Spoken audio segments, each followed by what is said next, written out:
We're going to talk about a personality trait, which is agreeableness in one end of the distribution, and something sometimes called antagonism on the other end. It's a difficult trait to conceptualize, in my estimation. It's always been the one that's puzzled me the most in some ways. And I also think it's the one that gets most obviously troublesome at both ends of the spectrum. So, extremely agreeable people are empathetic and compassionate and compliant. But the downside of that is that they are not that good at standing up for themselves, and so they're often manipulated and pushed around. For example, they're not as good at negotiating for their own salaries. And that's something we'll discuss in a little bit. And my experience clinically has been that agreeable people, the consequence of their compliance is that they tend to be resentful. Because just because you're agreeable and compliant doesn't mean that at some level of your psyche you're not interested in a fair deal. And if you're not particularly good at negotiating for yourself, especially in the presence of disagreeable or antagonistic people, then you're going to be left with the short end of the stick. I think the typical complaint of someone who's very agreeable is, I do so much for other people and they seem to do so little for me. And so if you feel that way, there's a reasonable probability that you're agreeable. There's some probability that you're too agreeable, and maybe you should stop being so easy to get along with. And that's one possibility. On the other end of the distribution, the antagonistic end, well, if you're antagonistic enough, you end up in prison. It's the best personality predictor of antisocial behavior. It seems to be associated with sort of cold-blooded aggression rather than the reactive form, which would be more characteristic of negative emotion, neuroticism. So, and I think that people who are lower in agreeableness or higher antagonism are probably predatory. Now, human beings are predators, and we have been for a huge swath of our evolutionary history, maybe for all of it, maybe not when we were one-celled animals, but for a huge chunk of it. And during that time, our capacity to be predators has definitely been key to our survival. Women aren't after resources. That's wrong. They're after the factors that predict resources. So what we did was we showed women a bunch of pictures. It was this, say several pictures of the same guy. So there was several guys. And each guy was in 4 conditions. The photo of each guy was in 4 conditions. Same photo, right? So one guy was poor and stupid, poor and useless. One guy was rich and useless. One guy was rich and useful. And one guy was poor and useful. So the rich, useless guy had won a lottery, and it paid out like $4,000 a month for the rest of his life. So no matter how useless he was, he couldn't squander all of it. He had resources, right? The poor, useless guy, well, we don't even have to define that. Everybody understands that. The rich, useful guy, well, that's easy to understand. The poor, useful guy worked for a non-governmental agency. It was a charity, in a charitable organization. And so he had high occupational status but low income, and that wasn't likely to change. So then we asked women to rate these men on a bunch of different attributes, including personality, but also on dateability, basically, and also on probability of considering a long-term relationship with someone like this. And wealth had no main effect. The only effect was usefulness. So the poor useful guy and the rich useful guy were attractive, more attractive to the women than the 2 useless guys, regardless of their socioeconomic status. And the women judged the useful guys as higher in openness and conscientiousness, which was pretty smart because openness is basically intelligence and conscientiousness is hard work. And those are the best predictor of socioeconomic success. So, yay women, good work. Any other questions? So what do men look for in women? Like just appearance? No, it's not exactly appearance. It's more like signs of health. And that's associated, and it isn't even that. The things that have made women attractive to men across time are the things that are associated with health and therefore reproductive capacity. So for example, waist to hip ratio is a marker. 0.68 seems to be about ideal. Why? Well, it turns out that women who have a higher, I can't figure it out at the moment, more waist than hips are more likely to die, for example, of cardiovascular disease. It's an unhealthy distribution of body fat for women. And so that seems to be a negative fitness marker. And then symmetry, for example. I mean, women like symmetrical men too, don't get me wrong. But men are more attracted, say, to physical health than women. One of the markers for physical health is also symmetry, and that's associated with beauty. Clear skin, all these things are associated with health and youthfulness. Yeah, and that's pretty much that. Female criteria, all respondents, correlation between socioeconomic status and frequency of simultaneous partners. For men it was 0.49, that's a big correlation. For women it was 0.04, that's zero fundamentally. So the correlation between male socioeconomic status and frequency of simultaneous partners is 0.5. It's a huge effect. For women it's zero. Now that's a big difference. So, you know, one of the things you might ask yourself too, I don't know if this is a reasonable thing to ask or not, but I've always thought that the hard people to explain are the people who are hyperachievers, you know, the ones who are way out on the Pareto distribution. And there aren't very many of them, and they're usually men.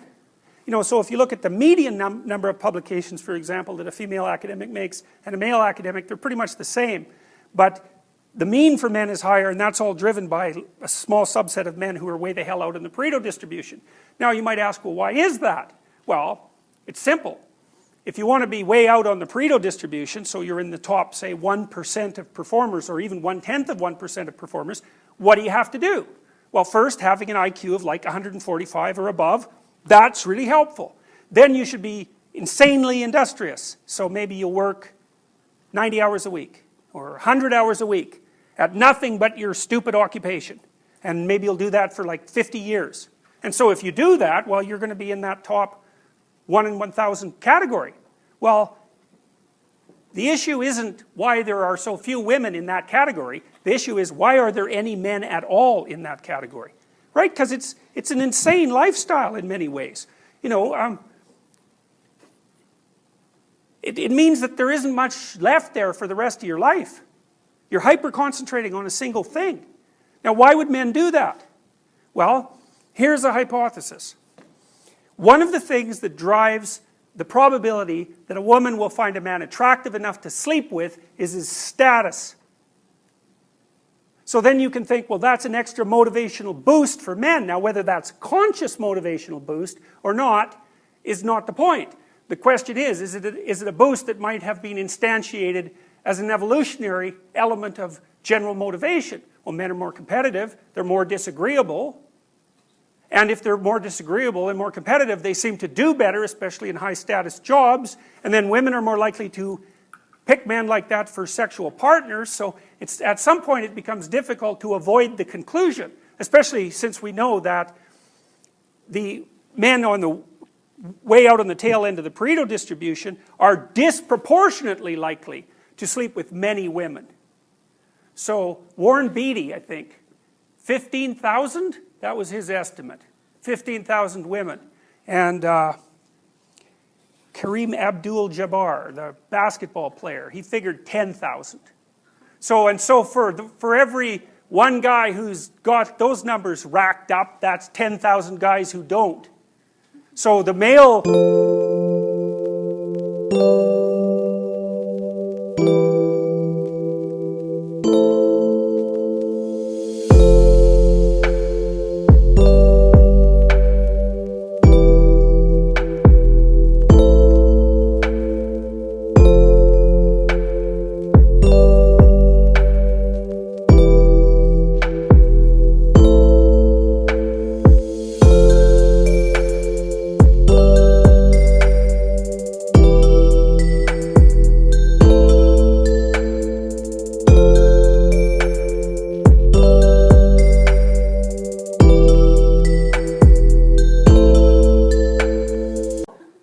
success distribution is extreme, and it's associated with outlier success in some important dimension of socioeconomic success, and then female reproductive opportunity is not.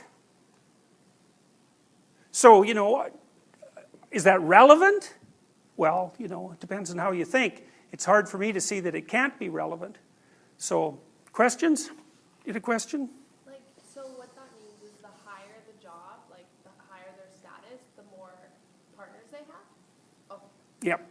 Yep, absolutely. And like this is a single study, but this data is common.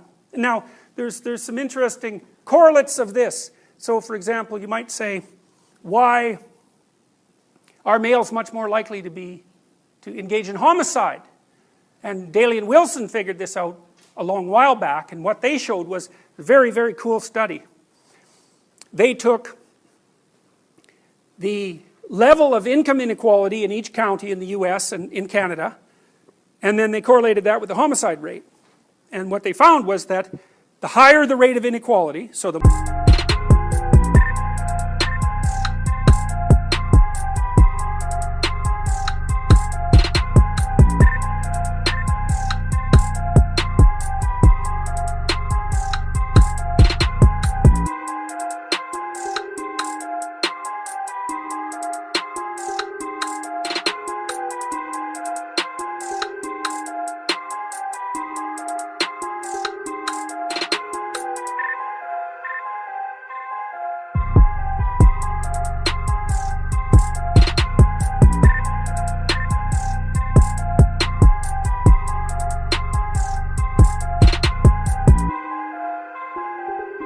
more people at the bottom and the fewer people at the top,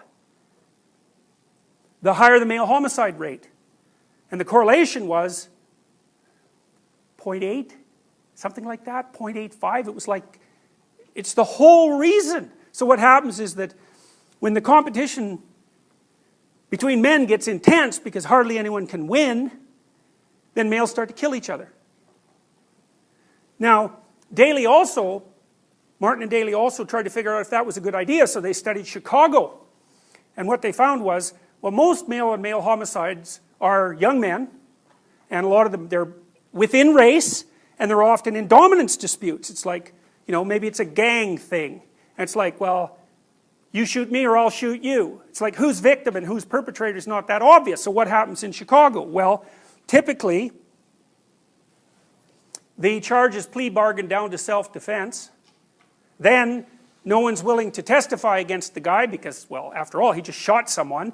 And then he's in prison for 2 years because that's the sentence. And then he's out in 18 months if he behaves reasonably well. So then he's killed someone and he's back on the street. And guess what?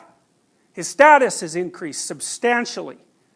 So you can think about it as a socioeconomic/sexual decision. And we also know that as economic disparity grows, the social stability decreases. And the reason for that seems to be, well, mostly seems to be male-on-male aggression. And so what I think probably happens is that if there's a fair bit of chance for men to climb the ladder, then only the most disagreeable of them become violent. But as you crank down on the opportunities so that the competition gets more and more intense, the level of disagreeableness that it takes in order to catalyze aggression starts to decrease. Until, if it gets so intense that there's no possibility for status, then the whole bloody society is going to flip over, because the guys at the bottom, who are like all the guys, are going to decide that this is a stupid game, and they'd rather flip the board over and, you know, set the markers to 0 and see how they come up in the new society. So it's possible that one of the things that motivates revolutions in human society is excessive inequality, and the reason that that's a problem is because it's so tightly linked to male reproductive opportunity. So